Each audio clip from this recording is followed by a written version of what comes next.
Metanoia YouTube മിനിസ്ട്രിയിലേക്ക് ഏവർക്കും സ്വാഗതം. നമ്മൾ കർത്താവിൻ്റെ രണ്ടാമത്തെ വരവുമായിട്ട് ബന്ധപ്പെട്ടുള്ള ലക്ഷണങ്ങൾ, അതുപോലെ ബൈബിളിൽ നിന്നുള്ള ചിന്തകൾ എല്ലാം നമ്മൾ പല ദിവസങ്ങളായിട്ട് പല എപ്പിസോഡുകളായിട്ട് ചിന്തിച്ചുകൊണ്ടിരിക്കുകയായിരുന്നു. ശാസ്ത്രീയ വശങ്ങൾ ചിന്തിച്ചു, സാമൂഹിക ലക്ഷണങ്ങൾ ചിന്തിച്ചു, അതുപോലെ പ്രാപഞ്ചികമായിട്ടുള്ള ലക്ഷണങ്ങൾ നമ്മൾ കണ്ടു. യഹൂദനുമായിട്ട് ബന്ധപ്പെട്ട് പല കാര്യങ്ങൾ നമ്മൾ ചിന്തിച്ചിരുന്നു. ഇതിനകത്ത് ബന്ധപ്പെട്ട് നമ്മൾ ഈ 7 സഭകളെക്കുറിച്ചുള്ള ഒരു ചിന്ത ഉണ്ടായിരുന്നു, അത് നമ്മൾ ചിന്തിച്ചു. ഇനി നമ്മൾ കോർ ആയിട്ടുള്ള 10 സംഭവങ്ങൾ ഭൂമിയിൽ നടക്കാൻ പോകുന്നതിനെ കുറിച്ചുള്ള കാര്യങ്ങളാണ് നമ്മളിനി പറയുന്നത്. നമുക്കറിയാം, അപ്പോസ്തല പ്രവൃത്തി 2-ാം അധ്യായത്തിലെ പരിശുദ്ധാത്മാവ് വന്ന സമയത്താണ് ദൈവത്തിൻ്റെ സഭയുടെ ഉടലെടുപ്പ്. കർത്താവിൻ്റെ ശരീരമാകുന്ന സഭ അപ്പോസ്തല പ്രവൃത്തി 2-ാം അധ്യായത്തിൽ ആരംഭിച്ച് അത് ഇങ്ങനെ ഇപ്പോഴും വന്നുകൊണ്ടിരിക്കും. 2000 വർഷത്തിന് ശേഷവും കർത്താവിൻ്റെ സഭ ഈ ലോകത്തിലുണ്ട്. ഈ യുഗത്തിന് നമ്മൾ നേരത്തെ യുഗങ്ങളെക്കുറിച്ച് പറയുമ്പോൾ ഇത് കൃപായുഗം എന്ന് നമ്മൾ പറഞ്ഞു. ഈ കൃപായുഗം ഇങ്ങനെ കണ്ടിന്യൂ ചെയ്യുകയാണ്. ഈ കൃപായുഗത്തിൽ ഉള്ള പ്രത്യേകത, നമ്മളെക്കൊണ്ട് കഴിയാത്തത് ദൈവം നമ്മൾ കൂടി സാധ്യമാക്കി തരുന്നു എന്നുള്ളതാണ് ഈ കൃപായുഗത്തിൻ്റെ ഏറ്റവും വലിയ പ്രത്യേകത. നമ്മളെ പാപങ്ങൾ കണക്കിടാതെ വണ്ണം ദൈവം നമ്മളോട് ക്ഷമിക്കുകയും ദയ കാണിക്കുകയും കരുണ കാണിക്കുകയും ചെയ്യുന്ന ഒരു ദൈവം. എന്നാൽ ഇത് എത്രയും കരുണയും ദയയും കാണിക്കുന്നു, അതനുസരിച്ച് മനുഷ്യൻ പിന്നെയും വഷളത്വത്തിലേക്കും അതിക്രമത്തിലേക്കും തിരിഞ്ഞ് പാപത്തിൻ്റെ പ്രക്രിയയിൽ ആണ്ട് ജീവിക്കുന്ന കാലങ്ങളിലേക്ക് ആയിക്കൊണ്ടിരിക്കുകയാണ്. കാരണം വേറെ ഒന്നുമല്ല, ശാസ്ത്രം ഡെവലപ്പ് ചെയ്യുന്നതനുസരിച്ച് മനുഷ്യനതനുസരിച്ച് ദൈവം ആവശ്യമില്ല, ദൈവം വേണ്ട എന്നൊക്കെയുള്ള ചിന്തകളിൽ ഇതൊക്കെ ഒരു ബിലേറ്റഡ് അല്ലെങ്കിൽ കഴിഞ്ഞുപോയ കാലഹരണപ്പെട്ട കാര്യമാണ്. ഈ കാലഹരണപ്പെട്ട ഈ പുസ്തകവും ഈ ബൈബിള് പറയുന്നതൊക്കെ നമ്മളെന്തിനാണ് ചിന്തിക്കുന്നത്? ഇതിനേക്കാളും ഉപരിയായിട്ട് ഇന്ന് എഐയും അതുപോലെ ചിപ്പും ബാക്കിയുള്ള കാര്യങ്ങൾ എല്ലാം ഇലക്ട്രോണിക് യുഗത്തിൽ നമ്മളായിരിക്കുന്നു. അങ്ങനെ ഇരിക്കുമ്പോൾ ഈ കാര്യങ്ങൾക്കൊന്നും വലിയ പ്രസക്തിയില്ല എന്ന് ചിന്തിക്കുന്ന ഒരു സമൂഹത്തിലാണ് നമ്മൾ ജീവിക്കുന്നത്. പ്രത്യേകിച്ചും മനുഷ്യനിലുള്ള ദൈവഭയം ഈ ദിവസങ്ങൾ കുറഞ്ഞു വന്നുകൊണ്ടിരിക്കുന്ന കാര്യമാണ്.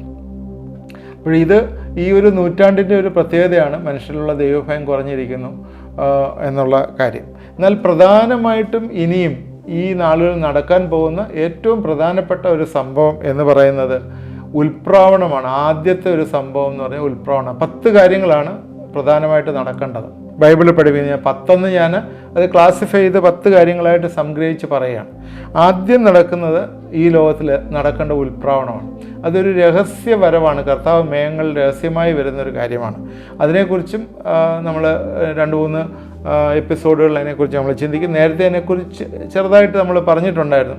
കർത്താവ് തൻ ഗംഭീരനാദത്തോടും പ്രധാന ദൂതൻ്റെ ശബ്ദത്തോടും കാഹളനാദത്തോടും കൂടി സ്വർഗത്തിൽ നിന്ന് ഇറങ്ങി വരികയും ക്രിസ്തുവിൽ മരിച്ചവർ മുമ്പേ നിൽക്കുകയും ചെയ്യും.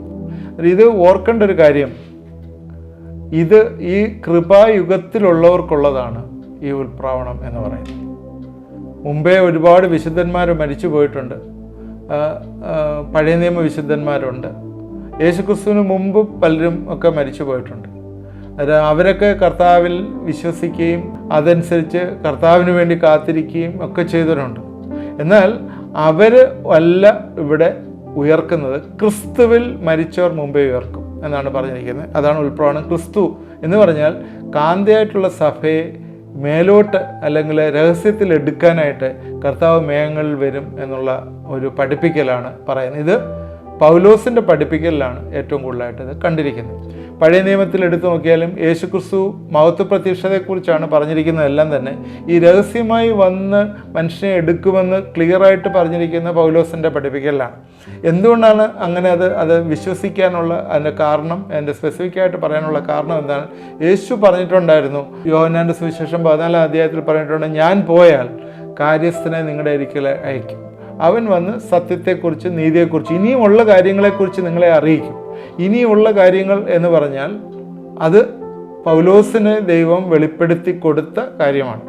കാരണം ദമാസ്കസിലെ പടിവാതിലിൽ വെച്ച് ആകാശത്തു നിന്ന് വലിയൊരു വെളിച്ചം ഉണ്ടായി. ആ വെളിച്ചത്തിൽ പൗലോസ് രൂപാന്തരപ്പെട്ടു. അതുകൊണ്ട് പൗലോസിൻ്റെ പ്രസംഗത്തിൽ നമുക്ക് പറയാം, അകാല പ്രജ പോലെ എനിക്കും, അൺടൈംലി ചൈൽഡ്.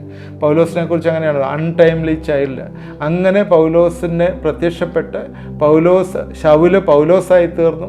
അങ്ങനെ കർത്താവിൻ്റെ സുവിശേഷമായി വന്നപ്പോഴേ ഈവൻ ഒരിക്കൽ ഒരു കോമ സ്റ്റേജിലായി 3-ാം സ്വർഗത്തോളം എടുക്കപ്പെട്ട പൗലോസ് പറഞ്ഞുകൂടാത്തതും പറയേണ്ടതും ആയിട്ടുള്ള കാര്യങ്ങളെയൊക്കെ കാണുകയും അത് നമ്മളോട് അറിയിക്കുകയും ഈ സുവിശേഷങ്ങൾ, ഈ എപ്പിസോഡ്സ് മുഴുവനായിട്ട് നമുക്ക് എഴുതി തരികയും ചെയ്തതായിട്ട് നമുക്ക് കാണുന്നു. അത് തന്നിരിക്കുന്നതെല്ലാം തന്നെ ഈ ജാതികളുടെ അപ്പോസ്തലനായ പൗലോസ് നമ്മുടെ കൃപായുഗത്തിലുള്ള സഭയ്ക്ക് വേണ്ടിയാണ് പ്രധാനമായിട്ട് അത് എഴുതുന്നത്. സഭ ആ സമയത്ത് ഈ ആക്സിൽ പരിശുദ്ധാത്മാവ് വന്ന സമയത്ത് അപ്പോസ്തല പ്രവൃത്തിയിൽ സഭയുണ്ടായി. ആ സഭയ്ക്ക് വേണ്ടി ഉള്ള പഠിപ്പിക്കലുകളാണ് കൂടുതലും പൗലോസ് എഴുതിയിരിക്കുന്നത്. അതിപ്പോഴും തുടർന്നിരിക്കുന്നു എന്നുള്ളത്. അതിനകത്താണ് ഏറ്റവും സ്പെസിഫിക്കായിട്ട് പറയുന്നത്. ഒന്ന്, ക്രിസ്തുവിൽ മരിച്ചവർ മുമ്പ് ഉയർത്തെഴുന്നേൽക്കും. രണ്ടാമത്, ജീവനോടിരിക്കുന്ന നാം അവരോട് ഒരുമിച്ച് ആകാശത്തിൽ കർത്താവിനെ എതിരേൽപ്പാൻ മേഘങ്ങളിൽ എടുക്കപ്പെടും. നമ്മളിത് വീണ്ടും അത് ഡീറ്റെയിൽ ആയിട്ട് ഡിസ്കസ് ചെയ്യുമ്പോൾ പറയും, നമ്മൾ 10 കാര്യങ്ങളെക്കുറിച്ചാണ് പറയാനായിട്ട് ആഗ്രഹിക്കുന്നത്. ഒന്ന്, ആദ്യം നടക്കുന്ന ഏറ്റവും ഇമ്മീഡിയറ്റ് ആയിട്ട് നടക്കുന്ന ഒരു സംഭവമാണ് ഉൽപ്രവണം അല്ലെങ്കിൽ റപ്ചർ. ഈ റപ്ചർ സംഭവിക്കുമ്പോൾ അവിടെ വിശുദ്ധന്മാർ മേലോട്ട് എടുക്കപ്പെടും, ആകാശത്തിൽ എടുക്കപ്പെടും. മരിച്ചവരും ഈ സഭ എന്ന് വെച്ചാൽ കർത്താവിൻ്റെ സഭയാണ് എടുക്കപ്പെടുന്നത്. തൻ്റെ ചങ്കിലെ ചോര കൊണ്ട് വിലയ്ക്ക് വാങ്ങിയ സഭയാണ് എടുക്കപ്പെടുന്നത്. അപ്പോൾ ആ എടുക്കപ്പെടുന്ന സഭയ്ക്ക് അവിടെ കർത്താവിൻ്റെ സന്നിധിയിലെ ഒരു മധ്യാകാശത്തിലെ ഒരു ന്യായാസനമുണ്ട്. അവിടെ വെച്ച് അവർക്ക് റിവാർഡ്സ് കൊടുക്കും. അങ്ങനെ അവിടെ കല്യാണ സദ്യ ഉണ്ട്. ഇതിനെക്കുറിച്ചുമെല്ലാം നമ്മൾ വെളിപ്പാട് പുസ്തകത്തിൽ നിന്ന് എടുത്ത് നമ്മൾ പറയുന്നതാണ്. അപ്പോഴത് അവിടെ നടക്കുന്ന സംഭവം അതാണ്. ആ സമയത്ത് 7 വർഷക്കാലം ഈ ഭൂമിയിൽ എന്താണ് സംഭവിക്കുന്നത്? അവിടെ ഒരു സാത്താന്യ ഭരണം ആണ് നടക്കുന്നത്. എന്ന് പറഞ്ഞാൽ എന്തൊക്കെയാണ് അവിടെ നീങ്ങിപ്പോകുന്ന കാര്യങ്ങളെന്ന് പറഞ്ഞാൽ, സഭ ഇവിടെ നിന്ന് മാറിപ്പോകുമ്പോഴാണ്, സഭയുമായിട്ട് ചേർന്നാണല്ലോ പരിശുദ്ധാത്മാവുള്ളത്. പരിശുദ്ധാത്മാവും ഇവിടുന്ന് മാറ്റപ്പെടും. ദൈവത്തിൻ്റെ ആത്മാവ്, ദൈവത്തിൻ്റെ ആലയമാകുന്ന നമ്മുടെ ശരീരത്തിലാണ് ദൈവത്തിൻ്റെ ആത്മാവ് വസിക്കുന്നത്. അത് നമ്മുടെ ശരീരം ഇവിടുന്ന് മാറ്റപ്പെടുമ്പോൾ ആത്മാവും മനസ്സും അതിൻ്റെ കൂട്ടത്തിൽ മേലോട്ട് പോവുകയാണ്. അതിനോട് ചേർന്ന് പരിശുദ്ധാത്മാവ് ഇവിടുന്ന് മാറ്റപ്പെടും. അതിനാൽ ആ സമയത്ത് 7 വർഷം ഗ്രേറ്റ് ട്രിബുലേഷൻ പീരീഡ്, വെളിപ്പാട് പുസ്തകം 6-ാം അധ്യായം തൊട്ടിങ്ങോട്ട് പറയുന്ന ഗ്രേറ്റ് ട്രിബുലേഷൻ പീരീഡ് അവിടുന്ന് സ്റ്റാർട്ട് ചെയ്യണം. ഈ ട്രിബുലേഷൻ പീരീഡ് 21 ബാധകൾ പല രീതിയിൽ സാത്താൻ അതിൻ്റെ അധികാരം കൊടുക്കും. ഭൂമിക്ക് വേണ്ടതായിട്ടുള്ള അധികാരം കൊടുക്കും. സാത്താൻ അത് പൂർണ്ണമായിട്ട് അതെടുത്ത് വിനിയോഗിക്കപ്പെടും. അപ്പോഴിവിടെ ഉണ്ടാകുന്ന ആദ്യ സമാധാനം പറഞ്ഞു വന്ന് പിന്നീട് സകല ഗവൺമെൻറ്റിനെയും സകല ഏയും മുഴുവൻ അതിനുവേണ്ടി ഒരുക്കി പിശാച് ഇവിടെ ഭരിക്കും. പൈശാചിക ഭരണമായിരിക്കും. അത് ഈ പൈശാചിക ഭരണത്തിൻ്റെ എൻഡിലെ 3-ാമത്തെ സംഭവം ഉണ്ടാകുന്നതാണ് ഹർമദഗോൻ യുദ്ധം എന്ന് പറയുന്നത്. ഈ ഒരു വാറ് 16-ാം അധ്യായത്തിലെ റെവലേഷൻസ് 16-ലും 19-ലും എൻ്റെ എൻഡിൽ കാണുന്നുണ്ട്. യേശുവും സാത്താനും തമ്മിലുള്ള ഒരു ആക്ഷരികമായ യുദ്ധം നടക്കുന്നുണ്ട്. ഈ യുദ്ധം നടക്കുന്നതിൻ്റെ എൻഡിൽ കൊണ്ടുവന്നിട്ട് അതിന് കാണുന്നത് ഈ ഇസ്രായേലിൻ്റെ പുനഃസ്ഥാപനം കാണുന്നുണ്ട്. നമ്മളത് പഠിക്കുന്നതാണ്. 3-ാമത് ഇസ്രായേലിൻ്റെ ഒരു യഥാസ്ഥാനപ്പെടുത്തലൊരു പുനഃസ്ഥാപനം കാണും. അവരെല്ലാം വരും. അവരെല്ലാം വന്നിട്ട് പലരും ഒളിച്ചിരിക്കുന്നവരുണ്ട്. അല്ലാത്തവരൊക്കെ യേശു ഒലിവുമലയിൽ വരുമ്പോഴേ അവൻ്റെ കൈ പിടിച്ച് മുത്തുകയും അവരെല്ലാവരും രക്ഷിക്കപ്പെടും എന്ന് റോമർക്കെഴുതിയ ലേഖനത്തിലെ പഴയ നിയമം കോട്ട് ചെയ്ത് പൗലോസ് പറഞ്ഞതുപോലെ ഒരു ജാതി ഒരു നാൾ പിറക്കുമോ എന്നുള്ള ഒരു ചോദ്യത്തിന് ഉത്തരമായിട്ട് അത് സംഭവിക്കും. കാരണം 3-ാമത് ഹർമദോൻ യുദ്ധം, 4-ാമത് ഇസ്രായേലിൻ്റെ പുനഃസ്ഥാപനം. അത് കഴിയുമ്പോഴാണ്, അതിനോട് ചേർന്നാണ് 1-ാം പുനരുത്ഥാനം എന്ന് പറയുന്നത്. 1-ാം പുനരുത്ഥാനം എന്ന് പറയുന്ന ഒരു കാര്യം മഹോദ്രവകാലത്തെ രക്തസാക്ഷികളുടെ പുനരുത്ഥാനമാണ്. നമ്മൾ തെറ്റിദ്ധരിച്ചു വെക്കരുത്. നമ്മൾ ചില ക്രിസ്തീയ സമൂഹം പറയുന്നുണ്ട് യേശുക്രിസ്തു രഹസ്യമായിട്ട് വരുമ്പോഴേ മരിച്ചവർ ഉയർത്തെഴുന്നേൽക്കും എന്ന് പറയുന്ന ഒന്നാം പുനരുത്ഥാനമാണ്. അതല്ല ഒന്നാം പുനരുത്ഥാനം. ഒന്നാം പുനരുത്ഥാനം എന്ന് പറയുന്നത് മഹോദ്രവ കാലത്തുള്ള രക്തസാക്ഷികളുടെ പുനരുത്ഥാനമാണ്. അതുപോലെ തന്നെ ആ സമയത്ത് വേറൊരു കാര്യം കൂടെ ഉണ്ട്, കൈവിടപ്പെട്ടു പോയ സഭയുണ്ട്. എന്ന് വെച്ചാൽ കർത്താവിൻ്റെ പ്രമാണം അനുസരിച്ച് ജീവിക്കാതെ ക്രിസ്ത്യാനികൾ എന്ന് പറഞ്ഞ് നോമിനലായിട്ട് ജീവിക്കുന്ന കുറേ പേരുണ്ട്. അവരൊന്നും തന്നെ ഈ റാപ്ചറിൽ അല്ലെങ്കിൽ ഉൾപ്രവണത്തിൽ എടുക്കപ്പെടാതെ ഇവിടെ കിടക്കും. നമ്മൾ വിചാരിക്കുന്നത് ഉൾപ്രവണത്തിൽ എല്ലാവരും ഒരുപാട് പേരൊന്നും എടുക്കപ്പെടത്തില്ല. പരിശുദ്ധാത്മാവിൻ്റെ സെൻസിറ്റീവ്നെസ് ഉള്ളവർ മാത്രമേ എടുക്കപ്പെടുകയുള്ളൂ. പരിശുദ്ധാത്മാവാണ് ഈ കാഹളം കേൾക്കുന്നത്, നമ്മളല്ല കേൾക്കുന്നത്. അത് ഞാൻ വേറൊരു എപ്പിസോഡിൽ നേരത്തെ പറഞ്ഞിട്ടുണ്ട്. അപ്പോഴേ അങ്ങനെയുള്ളവർ മാത്രം ആണ് എടുക്കപ്പെടുന്നത്. അതുകൊണ്ട് ബാക്കിയുള്ള കുറേ പേര് കൈവിടപ്പെട്ടു പോയ ക്രിസ്തീയ സമൂഹം ഇവിടെ ഉണ്ടാകും.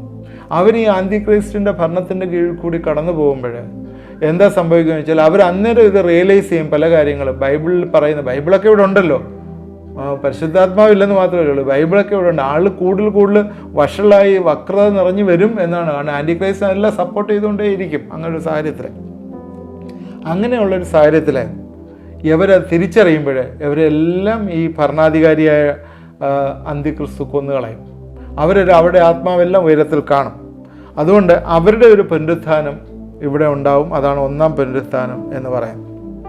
അത് കഴിഞ്ഞിട്ട്, ഇതെല്ലാം കഴിഞ്ഞിട്ടാണ് ഈ ആടുകളെ കോലാടും ചെമ്മരിയാടും പോലെ തിരിച്ച് അവിടെ മില്ലേനിയം കിങ്ഡത്തിലേക്ക് ആക്ഷരീയമായിട്ടുള്ള കർത്താവിൻ്റെ ഭരണം വരുന്ന രാജ്യത്തിലേക്ക് കൊണ്ടുവരുന്നു. 1000 ആണ്ട് വാഴ്ച എന്നതിനെ പറയാം. 5-ാമത്തെ കാര്യം, ഈ 1000 ആണ്ട് വാഴ്ചയുടെ സമയം വരെയും ഈ പിശാചിനെ മുഴുവൻ പിടിച്ച് പാതാളത്തിലെ അടച്ചിരിക്കുകയാണ്. അന്നേരം അവിടെ ശരിക്കും പറഞ്ഞാൽ പാപം ഫ്രീസായി എന്ന് വേണമെങ്കിൽ പറയാം. പാപം ഫ്രീസായിരിക്കുകയാണ്. അന്നേരം അവരെ കുറേ പേരെ ഈ പാപം ചെയ്യാനുള്ള കഴിവ് വേണമെങ്കിൽ ഇല്ലെന്ന് വേണമെങ്കിൽ പറയാം. കാരണം ഈ പാപം ചെയ്യാനായിട്ടെല്ലാം ഈ പിശാചാണല്ലോ കാരണമാക്കി തീർക്കുന്നത്. പാപം ചെയ്യാനുള്ള കഴിവില്ലാത്ത ഒരു അവസ്ഥയിലായിരിക്കും മനുഷ്യൻ എന്ന് നമുക്ക് ചിന്തിക്കേണ്ടിയിരിക്കുന്നു. അങ്ങനെ ഒരു 1000 ആണ്ട് വാഴ്ചക്കാലത്തെ അവനെ അവിടെ ഈ കർത്താവ് തന്നെ ഭരിക്കുന്ന അതിൻ്റെ കീഴിലുള്ള ഒരു ഭരണത്തിൻ്റെ സമയം അവിടെ ഉണ്ടാവും എന്ന് നമ്മൾ മറന്നു വരുന്നത്. അത് കഴിഞ്ഞിട്ടാണ് ഗോഗ് മാഗോഗ് അന്ത്യയുദ്ധം വരുന്ന. ആകാശത്ത് നിന്ന് തീ ഇറങ്ങി ഈ പിശാചിനെ അഴിച്ചുവിടും. 1000 ആണ്ട് കഴിഞ്ഞ് പിശാചിനെ അഴിച്ചുവിടും. അഴിച്ചുവിട്ട് കഴിയുമ്പം എന്ത് സംഭവിക്കും? പിശാച് വന്ന് വീണ്ടും ആളുകളെ ഇൻഫ്ലുവൻസ് ചെയ്യാനായിട്ട് തുടങ്ങും. 1000 ആണ്ട് വാഴ്ച കഴിയുമ്പോഴത്തേക്ക് അതിൻ്റെ സമയത്ത്, അതിൻ്റെ എൻഡിൽ ആളുകളെ ഇൻഫ്ലുവൻസ്. കാരണം അന്നും ഒരുപാട് പേരുണ്ട്. കാരണം ഈ 1000 ആണ്ടിലെ ആളുകൾ ജനിക്കുകയും ഒരുപാട് പോപ്പുലേഷൻ ഒരുപാട് വർദ്ധിക്കുകയൊക്കെ ചെയ്യും. അന്ന് കർത്താവിൻ്റെ രക്തവും അല്ലെങ്കിൽ കർത്താവിൻ്റെ രക്തത്താൽ വീണ്ടെടുക്കപ്പെട്ടവരും ഒക്കെയുള്ള അല്ലാത്തവർ ഒരുപാട് പേര് കാണും. അവരെ ഇൻഫ്ലുവൻസ് ചെയ്ത് വീണ്ടും തെറ്റിക്കാനായിട്ട് ചെയ്യുമ്പോഴാണ് ഗോഗ് മാഗോഗ് യുദ്ധം അതിനകത്ത് പറയുന്നത്. ആ സമയത്ത് ഒരു അന്ത്യയുദ്ധം അങ്ങനെ നമുക്ക് പറയുകയാണ്. ഗോഗ് മാഗോഗ് യുദ്ധം റെവലേഷൻസ് 28 അതിനെക്കുറിച്ച് പറയുന്നത്. വെളിപ്പാട് പുസ്തകം 20:8 പറയുന്ന ഒരു അന്ത്യയുദ്ധം.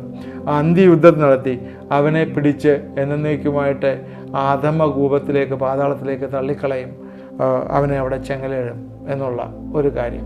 അതിനുശേഷമുള്ള 8-ാമത്തെ കാര്യം അന്ത്യന്യായവിധി. വെളുത്ത സിംഹാസനത്തിൽ അന്ത്യന്യായവിധി നടത്തുന്നു. അന്ത്യന്യായവിധിയിൽ എല്ലാവരും ഉയർക്കും. കാരണം എല്ലാവരുടെ പ്രതിഫലത്തിന് വേണ്ടി എല്ലാവരും ഉയർക്കും. നേരത്തെ പറഞ്ഞു, ഒന്നാം പുനരുത്ഥാനം പറഞ്ഞു. അത് കഴിഞ്ഞിട്ടുള്ള ഇതിലല്ലാത്തവരെല്ലാവരും ഉയർക്കും. ഉയർത്ത് അവിടെ വെച്ച് അവർക്കുള്ള വെള്ള സിംഹാസനത്തിലുള്ള ജഡ്ജ്മെൻറ്റ് കഴിഞ്ഞ് അവർക്ക് പ്രതിഫലം കൊടുത്ത് നീതിമാന്മാരെ കർത്താവിലേക്കും 9-ാമത്തെ കാര്യമായ പുതിയ ആകാശവും പുതിയ ഭൂമിയും വരും അവിടത്തേക്കും. അത് കഴിഞ്ഞിട്ട് അല്ലാത്തവരെ നിത്യയാതനയ്ക്കും നിത്യഹലിലേക്കും അയക്കും. 10-ാമത്തെ കാര്യം പുതിയ യെരൂശലേം. അവിടെയാണ് നിത്യതയുടെ ആരംഭം. പുതിയ യെരൂശലേം എന്നെന്നും യുഗായുഗങ്ങളായി കർത്താവുമായിട്ട് ചേർന്ന് ദൈവവുമായിട്ട് ഇരിക്കുന്ന ഒരനുഭവം. ഇങ്ങനെ ഈ 10 കാര്യങ്ങളെക്കുറിച്ചാണ് ഇനിയുള്ള എപ്പിസോഡിൽ നമ്മൾ സംസാരിക്കുന്നത്. ഇതിനകത്ത് ഏറ്റവും പ്രധാനമായിട്ട് ഉള്ള കാര്യം, വിശ്വാസികളെ സംബന്ധിച്ചിടത്തോളം ഏറ്റവും പ്രധാനമായിട്ടുള്ള കാര്യം, കൃപായുഗത്തിലുള്ളവരെ സംബന്ധിച്ചിടത്തോളം ഈ റപ്ചർ അല്ലെങ്കിൽ ഈ ഉൽപ്രാവണമാണ്. ഉൽപ്രാവണം കഴിഞ്ഞാൽ സഭ ഇവിടെ ഇല്ലല്ലോ. പിന്നെ ഈ ബാക്കി ഇവിടെ നടക്കുന്ന കാര്യങ്ങളിലൊന്നും തന്നെ നിങ്ങളും ഞാനും ഒന്നും തന്നെ അതിൽ പാർട്ടിസിപ്പേറ്റ് ചെയ്യുന്നില്ല. കാരണം പിന്നെ നടക്കുന്ന 7 വർഷം നടക്കുന്ന കാര്യങ്ങളൊന്നും പാർട്ടിസിപ്പേറ്റ് ചെയ്യുന്നില്ല. പിന്നെ നമ്മുടെ പ്രസൻസ് വരുന്നത് എങ്ങനെയാണ്? അർമ്മോൻ യുദ്ധത്തിൽ ആകാശത്തിൽ നിന്ന് യേശുക്രിസ്തു മഹത്വപ്രത്യക്ഷയിൽ വരുമ്പോൾ ദൂതന്മാരും അതിനോടൊപ്പം സഭയും കൂടി വിവിധ കിരീടങ്ങളോടുകൂടി നമ്മൾ വരികയാണ്. ആ സമയത്താണ് പിന്നെ കാണപ്പെടുന്നത്. അങ്ങനെ വന്നതിന് ശേഷം ആ യുദ്ധം കഴിഞ്ഞിട്ട് 1000 ആണ്ട് വാഴ്ചയിലേക്ക് പ്രവേശിക്കുകയാണ്.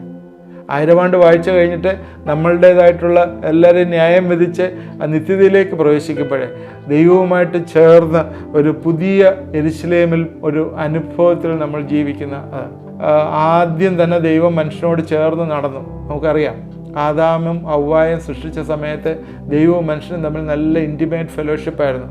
കർത്താവിൻ്റെ പ്രസൻസ് അവിടെ ഉണ്ടായിരുന്നു. അത് കഴിഞ്ഞിട്ട് ദൈവം മനുഷ്യന് വേണ്ടി ആണ് ആദ്യം തന്നെ ആരാധനയ്ക്ക് വേണ്ടിയുള്ള കാര്യങ്ങൾ ക്രമീകരിച്ചു കൊടുത്തതായിട്ട് നമ്മൾ കാണാം. ദൈവത്തിൻ്റെ പ്രസൻസ് ആരാധനയ്ക്ക് വേണ്ടി സമാഗമന കൂടാരം ഉണ്ടാക്കി അതിൽ ദൈവം അതിവിശുദ്ധ സ്ഥലത്ത് ദൈവത്തിൻ്റെ പ്രസൻസ് വന്നതായിട്ട് നമ്മൾ കാണുന്നു. അതിൻ്റെ തന്നെ മാതൃക പോലെ ദൈവവും മനുഷ്യനുമായിട്ട് ചേർന്ന് ജീവിക്കുന്ന ഒരു അനുഭവം. അതായിരുന്നു യെരുശലേം ടെമ്പിൾ പണിഞ്ഞപ്പോഴും അതേ മാതൃകയായിരുന്നു വന്നത്.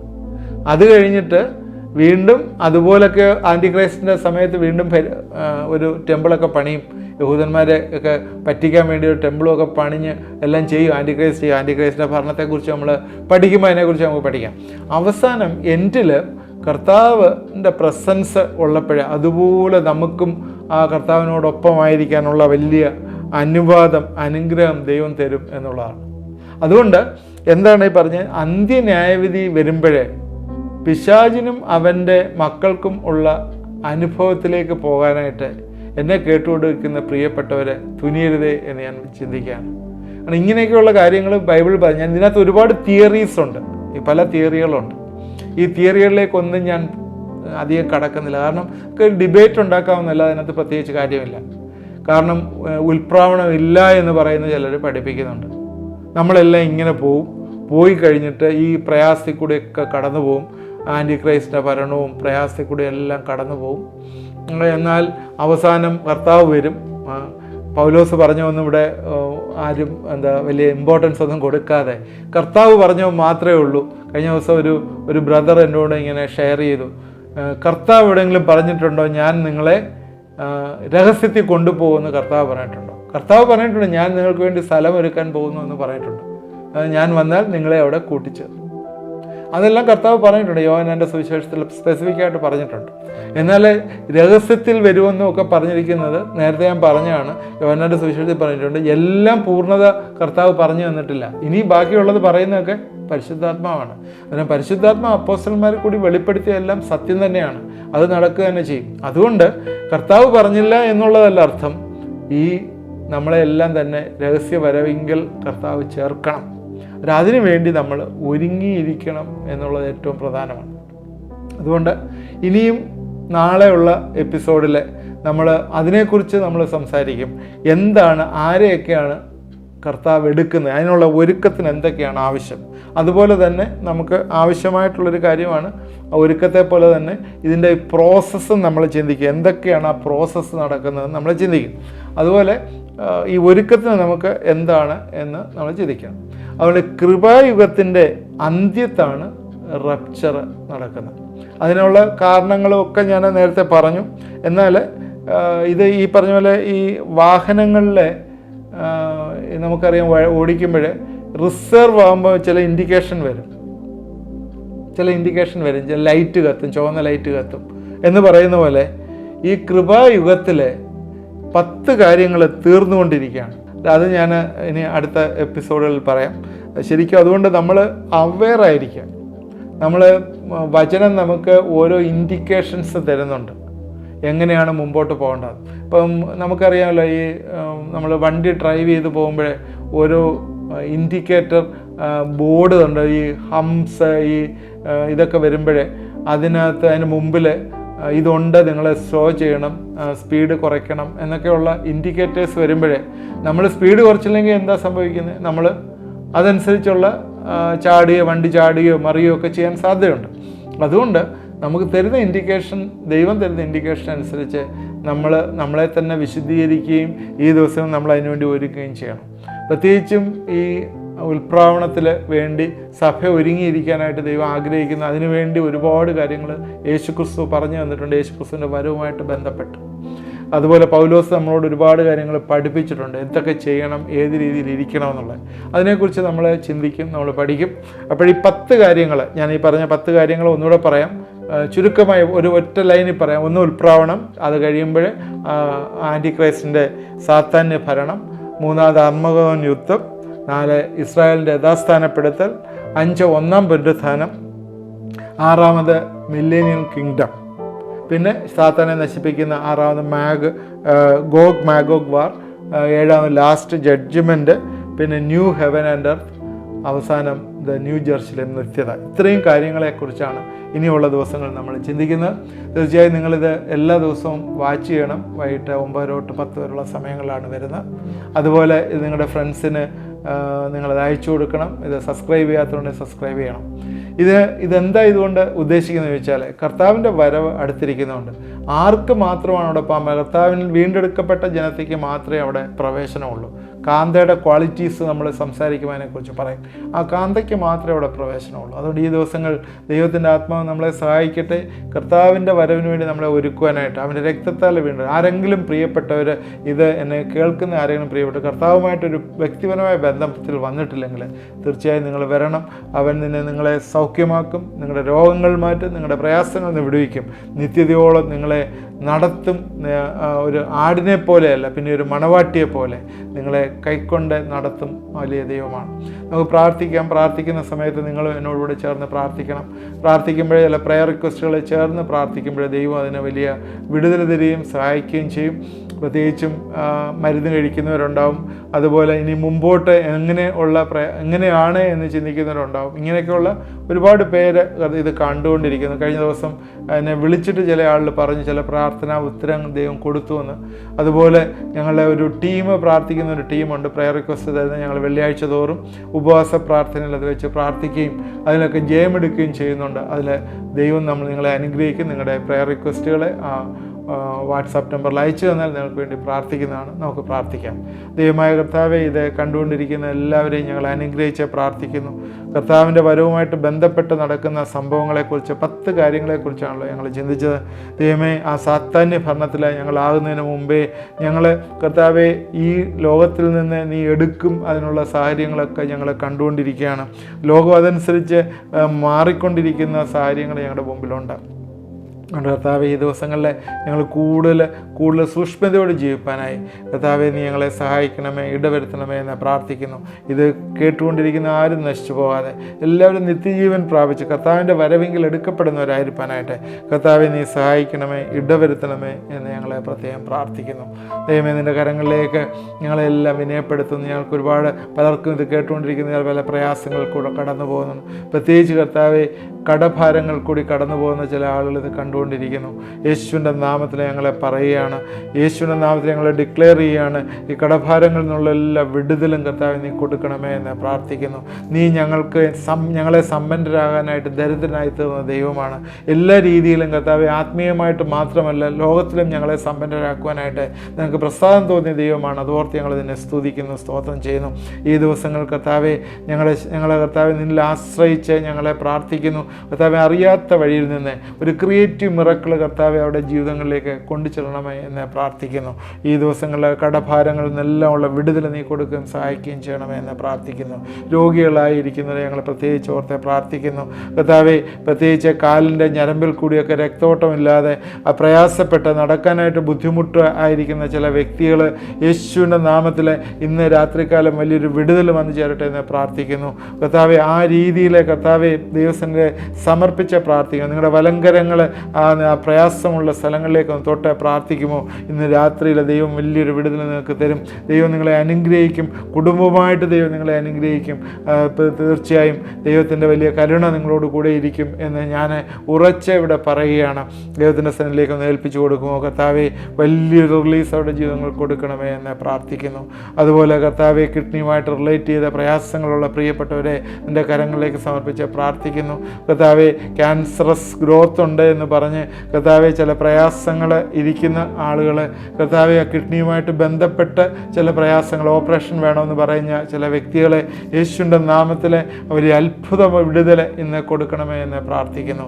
കർത്താവെ അതിൻ്റെ എല്ലാ അസ്വസ്ഥതകളിൽ നിന്ന് വിടുവിക്കപ്പെടട്ടെ, എല്ലാ രോഗങ്ങളിൽ നിന്ന് വരെ മാറ്റപ്പെടട്ടെ എന്ന് പ്രാർത്ഥിക്കുന്നു. നിൻ്റെ കരങ്ങളിലേക്ക് സമർപ്പിച്ച് പ്രാർത്ഥിക്കുന്നു. വിശ്വാസത്തിൽ ഏറ്റെടുത്തവരെ നീ സൗഖ്യമാക്കിയിരിക്കുന്നു. ഓർത്ത് സ്തോത്രം. പ്രാർത്ഥന കേട്ട ഓർത്ത് സ്തോത്രം. യേശു ക്രിസ്തുവിൻ്റെ നാമത്തിൽ പ്രാർത്ഥിക്കുന്നു. കേൾക്കുമാറാകണമേ. ആമേൻ. ഇത് കണ്ടുകൊണ്ടിരുന്ന എല്ലാവരെയും ദൈവം അനുഗ്രഹിക്കട്ടെ. നാളെ ഇത് വാച്ച് ചെയ്യണം. ദൈവം നമ്മളെ എല്ലാവരെയും അനുഗ്രഹിക്കട്ടെ.